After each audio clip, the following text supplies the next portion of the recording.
to you. It's Relationships at Work, your leadership guide to building workplace connections and avoiding blind spots. I'm the host, Russell Wallaker. That's me. Communications, leadership expert, couple of decades of experience in both those areas, and a whole heap of curiosity, just like yourselves, on how we can make the workplace better. It's a mini episode right now. These usually come out every Thursday. That's going to change soon, but I will talk about that in another episode. But for this, it's a mini episode that is a quick, valuable bit of information to help your mindset for the week ahead. I was just in Colorado for the Workhuman Live conference, and so today with you, I'm sharing some takeaways and observations. So right off the top, I mentioned recently I attended the Workhuman Live event in Colorado. This was my second time attending. If you're a regular listener of the show, you may remember last year when I went to Austin and shared some of my insights and takeaways. Well, let's do it again, shall we? Very honored that I was invited back by the organization to attend. And just like last year, I sat down with some amazing people to gather their insights on how we can be better leaders and build stronger connections at work. So those episodes are still coming. They're going to come very, very soon. But first, I want to share my own takeaways and observations from the week that was. As you can imagine, considering that they are such hot topics across the world right now, the two big focuses of the conference were AI and DEI. No surprise there, I'm guessing. But I also enjoyed some great insights throughout the conference on leadership, psychological safety, resilience, which was actually the theme of the whole conference. I've collected them all here. Hopefully they resonate with you. Hopefully it might shift your brain or reinforce some things that you already know or may not have put enough effort or thought into. So let's start off with the big one, which was artificial intelligence. It was almost joked about. It's like, I can't talk 5 seconds without mentioning AI at one point or another. It was one of the major talking points at Workhuman Live. How leaders need to embrace artificial intelligence, that it's not just a tool, but it's also a philosophy. And as noted, there was an HR leadership panel called HR Leadership Now. It was amazing. They had some leaders from Cisco and BP. And they said leaders are going to need to be philosophers in embracing AI. When to do it, how to do it, and where to do it. It's not just about deploying AI from a technical standpoint. It's about understanding its implications deeply and ethically. But before we even got there, it was emphasized that we need to clean up our data. I can't agree enough with this. We can't talk about AI without talking about data. And the message was clear and direct at the conference. Stop talking about AI before cleaning up your own data. It has to be good first because garbage in, garbage out. And AI is the epitome of that. If your data is a mess, your AI will be too. This isn't just about innovation. It's about setting the right foundation for success. And we want to be with the shiny thing, the sexy thing, which is AI right now, without doing the foundational work that is data collection, data stewardship, data ownership. That's where we need to focus a lot of our efforts here. So before anyone pushes AI, ask who owns the data, how often is that data reviewed and updated, and how confident are they in that data? They also introduced the idea that skills and capability are the new currency, not titles or degrees. And AI is reshaping the landscape of what matters there.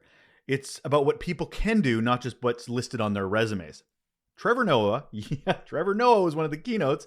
He wrapped that up perfectly when he said, play in your current world to prepare for the world you want to work in. Love that quote. If you're not experimenting with AI now, you're not getting ready for what's coming. Okay, the second big topic, almost hand in hand with AI, was DEI, diversity, equity, and inclusion. Now, leaders right off the bat were expressing disappointment, frustration, confusion, and challenge. They did a big word cloud right there in front of everybody of how people were feeling with the current state of DEI. But despite that, the message was pretty clear. DEI is still a business imperative. It needs to be. It needs to be connected to KPIs to really show its value, because we can't just be fuzzy about this. We can't just be unclear about this. We have to make sure that we're communicating in a way that shows its value. It's not just a nice to have. It's a must have for any organization that wants to thrive. I know this and you know this, but it was really nice to hear that in the conference conversation. One statement from the DEI Under Fire panel that really stood out for me was from Dr. Alasia Black Hackett. She proposed the idea of creating a brave space, not just a safe space. Now, this was a concept about going beyond comfort and challenging biases head on. Like, it's about being brave, not just about being safe. Not just about making room for voices, but amplifying them, even if it's uncomfortable. There was also a strong emphasis on interrupting those biases, even with facial expressions, if you can. Sometimes that slight look of disapproval is enough to make someone rethink a comment or a behavior. And it also shows everybody else in the room that this isn't okay, that somebody just can't say things without there being some discomfort. And the idea of holding leaders accountable was crystal clear. And you know my feelings about leadership and accountability.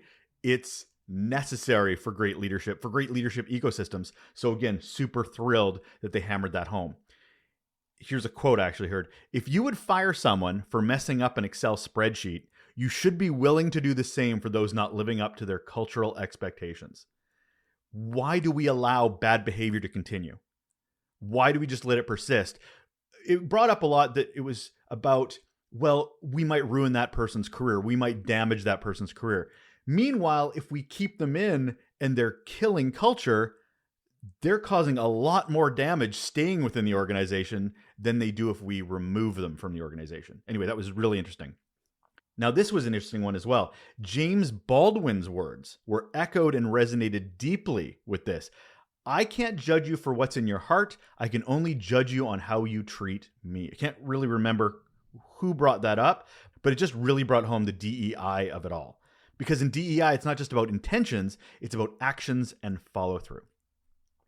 Another key theme of the conference was psychological safety. There was a panel on it that I really enjoyed. It really drove home that this is not just a concept. It's Peter Andrew Danzig.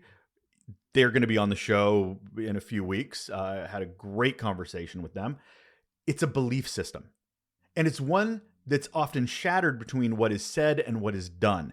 Leaders need to close that gap or trust evaporates. Sound familiar? I talk very often about the difference between what is said and what is done, and the gap between that is where leadership is lost. So Peter did an amazing job of sort of connecting those dots. One of the most powerful questions raised about psychological safety and thought that maybe we should be asking employees is, do you feel like you belong here? Damn, that's a powerful question. It's simple, which best questions are, but it cuts to the core of psychological safety. If people don't feel safe, they won't speak up. And if they don't speak up, innovation stalls and safety gets neglected. It's as straightforward and as complicated as that. Another perspective raised in the discussion was the idea that psychological safety needs to be defined before it can be nurtured. Oh, I teared up when they started talking about definitions. One of the panelists noted that many people don't fully understand the steps that drive inclusion and safety. When you just throw out terms like safe space, we risk losing the true essence of what that actually means, because it's very different from one person to the next. For psychological safety to be real, it must be clearly communicated. It must be practiced, and it also must be measured. If people don't know what belonging looks like, how can they actually achieve it? And again, you know how much I love my definitions. Leadership, of course, permeated throughout the conference. A lot of the challenges that I heard all rooted down to the quality of leadership. I'm glad that was highlighted. I don't know if the dots were connected enough while I was there, but leadership was huge. It was explored in, various discussions. Adam Grant's talk, another amazing keynote, really centered on finding and fostering hidden potential. He mentioned that every job interview should have a do-over. Isn't that a novel idea? That sometimes those best talents aren't obvious on the first try. They're nervous. It's unfamiliar territory. The panel might be a little intimidating for them, right? So his advice, to find the diamonds in the rough, we might have to be a little more patient. What about a do-over in those interviews? Love that. From the HR Leadership Now panel, which I mentioned earlier, there was a call to not lead with ego and a reminder that leaders need to be fully present, not leading from the front or the back, but right in the thick of it, knowing it, feeling it, understanding what we're talking about, that leaders need to be right in there. Trevor Noah added that curiosity fuels engagement and innovation. Curiosity came up a lot too. And I just want to talk about it, that it's about leadership. Curiosity could be its own whole thing, but that is such a DNA piece of leadership. Trevor, we're very close. I call him Trevor now. He stated that doubt is the fuel for curiosity that moves to innovation. So we should be doubting things, and that's where curiosity is fueled by. That curiosity also allows leaders to zoom out for perspective, and it also allows us to zoom in to be present. It depends on what kind of questions we're asking, but we need to do both. It's about staying grounded while also questioning how things could be better. And he really hammered home the importance of optimism. He's an optimist. He says no matter what's happening in the world, he's always an optimist about it because nothing really improves without it. And last, the theme of the whole conference, resiliency. And though I didn't find it to be the biggest topic of conversation, it was kind of woven into the panels and the conversations. Resiliency isn't just about enduring setbacks. It's about growing stronger because of them. That HR leadership panel highlighted the importance of not just celebrating wins, but building the capacity to take on the next challenge. That's resiliency. It's not about one-off victories. It's about sustained growth and learning from each experience, building on building. One of the speakers actually got to the root of it by quoting Sir Ernest Shackleton. Shackleton, that's right, we're getting a little old school in our quotes. Optimism is an act of moral courage. Damn, that's a good quote.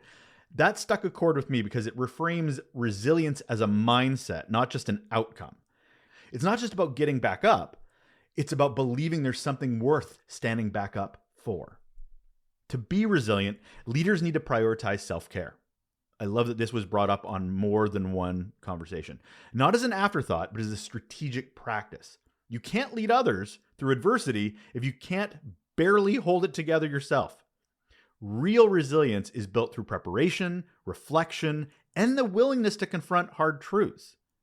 If we want to create resilient teams, got to start with us. It's not enough to just push forward. We need to model what it means to thrive under pressure, not just survive it. What are we telling our teams if we do that? I want to add a couple observations here as well.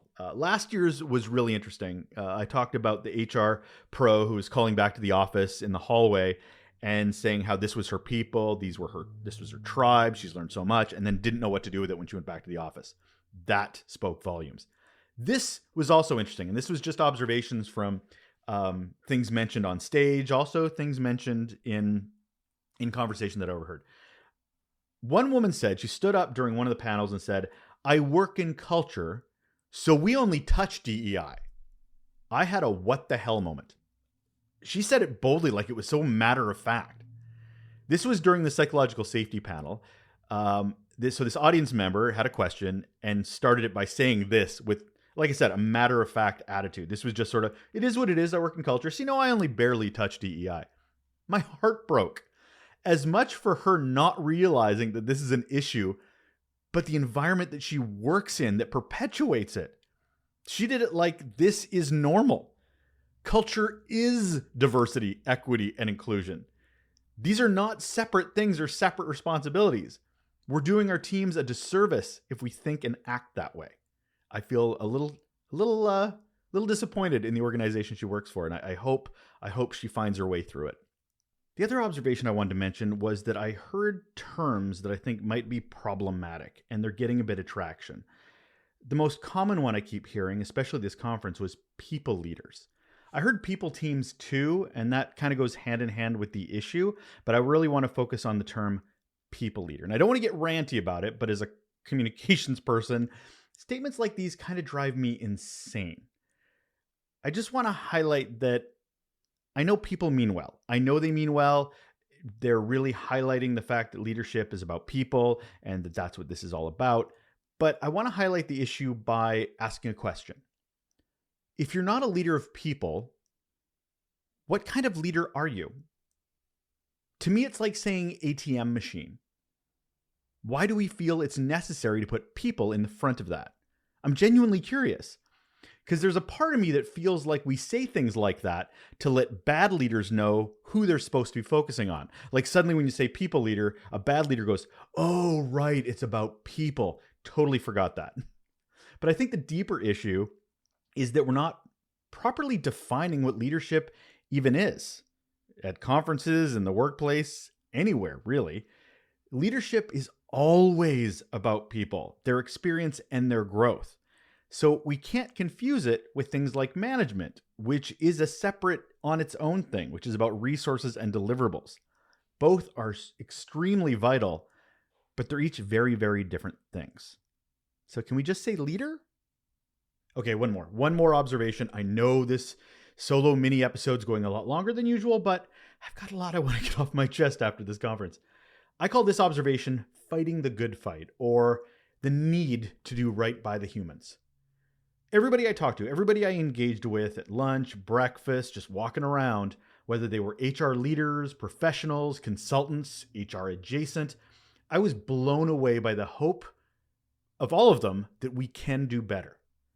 They are faced with so many challenges, attacks on diversity, equity, and inclusion, roadblocks from leadership that can be difficult, that sometimes get it and a lot of times don't, and a landscape that just keeps changing constantly. These people were there to learn. They were there to grow. They were there to support each other, to find allies, to not feel alone. And as they told us right off the bat at the first keynote, there were 777 teams of one represented at this conference. So there is lots of alone. I just wanted to say how in awe I was of them and their passion, not only for what they do, but for what is possible. I often joke that HR doesn't seem to have much humanity or resources. But I'll tell you, every person I heard from and talked to, they sure as hell brought the humanity. Resources, still working on it. Okay, those are my observations and takeaways. I'll just say it was another kick-ass Workhuman live event. And just like last time, the speakers were great. And I'm not just saying that because about 5 or 6 of them have already been guests on this show. It was the engagement with other HR and leadership professionals, just during lunch or breakfast, sitting down, hearing where people are coming from, their insights, their aha moments, and also sitting down with the experts that I'm going to share conversations with you very, very soon about improving our own relationships at work. I would say it's all a highlight, but I guess that's kind of like, not everything can be a highlight, Russell. Comms, but I'll say it was all very impactful. So thank you to the Workhuman team. Thank you to all those speakers that sat down with me. And so great to engage with speakers who have been on the show and I've only seen through a computer screen and through a microphone. So super happy to actually see them face to face. So really great time. So that'll do it for a mini-ish episode. It was a little longer this time around. I had a lot to share. Anyway, thank you so much for joining me. Thank you so much for being a supporter of Relationships at Work, which is, of course, the leadership guide to building workplace connections and avoiding blind spots. I'm ever your host, Russell Lulliker. I look forward to connecting with you again. Thank you so much for spending your time with me. That means more than I can possibly explain. So if you think anyone else will find a value in these episodes, maybe it's a particular episode, maybe it's a particular guest, maybe it's a particular topic, whatever, I ask that you share along, that you pass it along and go, hey, you might actually like this. This might resonate with you in your workplace. Anyway, I thank you for doing that, and I look forward to talking to you again.